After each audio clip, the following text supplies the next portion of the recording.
कालची जी आहे ती तरुणी 26 वर्षाची आहे. ती आपल्या गावाला चाललेली होती आणि तिथं जात असताना ती स्वारगेटला 5:30 पावणे 6च्या दरम्यान स्वारगेट बस स्टँडला बसलेली होती. तर तिथे हा आरोपीने येऊन तिच्याशी ओळख करून घेतलेली आहे आणि गोड बोलून तिला विचारलं की ताई तू कुठं चाललेली आहे वगैरे. त्यावर त्या तरुणीनं त्याला सांगितलं की मी फलटणला चाललेली आहे असं.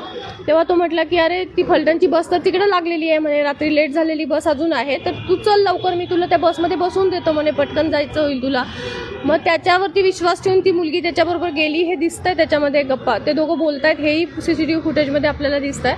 बसमध्ये अंधार पाहून तिनं हा प्रश्न केला की बसमध्ये अंधार कसा काय आहे. तर त्यावर त्यानं सांगितलं की रात्रीची बस आहे, लेट झालेली, लोक झोपलेले आहेत म्हणून त्याचा अंधार आहे, दिवे बंद केलेले आहेत, तू वर चढ आणि टॉर्चनं चेक कर, लोक आहेत त्याच्यामध्ये, असं गोड बोलून त्यानं त्याच्या गोड बोलण्याला बळी पडून ती वरती चढली आणि टॉर्चनं पाहायला लागली. परंतु मीनवाईल हा वरती चढला आणि दरवाजा लावून घेतला आणि तिच्याशी तो अतिप्रसंग केलेला आहे.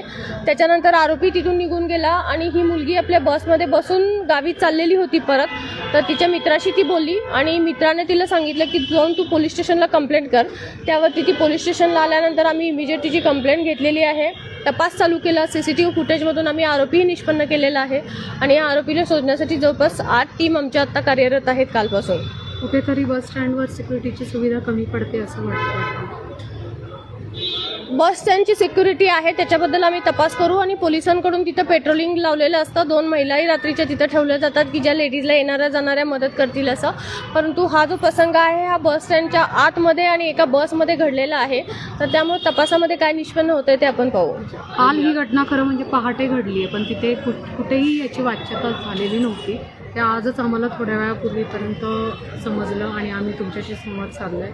त्याबद्दल काय म्हणजे आत्ता ही जी घटना जर त्या मुलीच्या बॉयफ्रेंडकडनं जर इथंपर्यंत समजली नसती तर कदाचित ती गहाळही झाली असती. म्हणजे याबद्दल काय वाटतं तुम्हाला? गहाळ तर 100% होण्याचा प्रश्न नाही येत मॅडम, कारण याच्यामध्ये कंप्लेंट दाखल झालेली आहे, त्याच्यावर तपास चालू आहे, पोलीस त्याच्यावर कार्य करत आहेत. त्यामुळे तिचं कॉग्निझन्स कमी झालं असतं असं 100% नव्हतं मॅडम. परंतु कसं असतं की काही वेळेला मुलींचा पण विचार करावा लागतो. तिच्या घरच्यांचंही म्हणणं होतं की आमची मुलगी अनमॅरिड आहे, त्यामुळे ही गोष्ट कुठं कळली नाही पाहिजे. त्याच्यासाठी आम्ही स्वतःहून तर पत्रकारांना ह्या गोष्टी सांगू शकत नाही.